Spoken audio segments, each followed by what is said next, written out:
ला इलाहा इल्लल्लाह, ला इलाहा इल्लल्लाह, ला इलाहा इल्लल्लाह। एक कलमा सबकी जान बना, हर मुस्लिम की पहचान बना, तहरीके पाकिस्तान बना।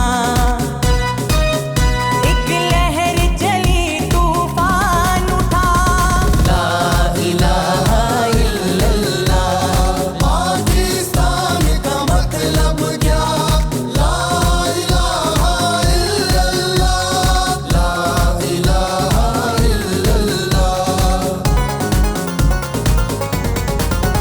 है मार का ए हक में बाहम, मैदान के गाजी ताजा दम, एक दुनिया नंबर दूस है हम।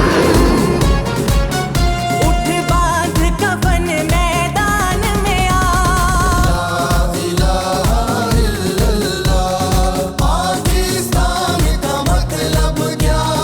ला इलाहा इल्लल्लाह, ला इलाहा इल्लल्लाह।